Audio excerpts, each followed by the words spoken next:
They threw a dinner party to steal my baby. And my husband knew. So, how's that baby brewing up? Harry asked while pouring everyone a glass of wine, except me.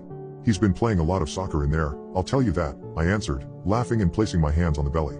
But hopefully, he'll get out soon enough. Harry chuckled, and he and my husband got back to discussing whatever detail was left in the production's calendar. Tanya, Harry's wife, on the other hand didn't laugh at all. Instead, she stared at me with a blank expression I couldn't quite decipher.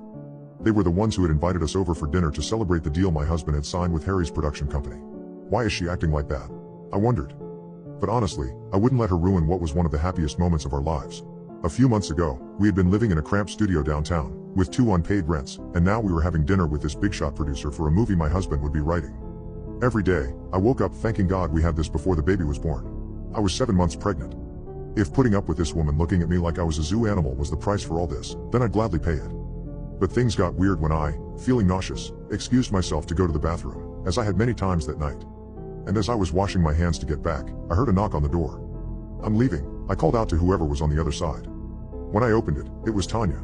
She stood there, glancing over her shoulder as if checking for anyone. You need to get out, she whispered like she was sharing a secret. Or they'll take your baby. Before I could even ask what, she turned around and walked back to the room where our husbands were. I sat back at the table, uneasy. What did she mean? Did I hear her correctly? Across from me, Tanya focused on the men's conversation, avoiding eye contact, pretending she hadn't just said what she did. Minutes passed in silence between me and her while the men's discussion grew louder as they drank more. This is really a special moment, Harry said to my husband, in an emotional voice. I remember when Tanya was pregnant. She was the most beautiful. Harry then awkwardly placed his hand over hers and she responded with a half smile. What happened? I blurted out, curious after the whole bathroom incident.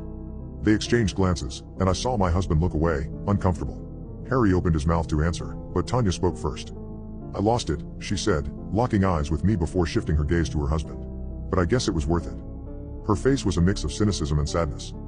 Harry quickly got up and asked her to help him set the dessert from the kitchen. She followed without protest. Something about all of this set off a strong alarm in my mind. And it got worse when I heard a heated whispering argument erupt between Tanya and Harry in the kitchen. And my husband's reaction was the worst.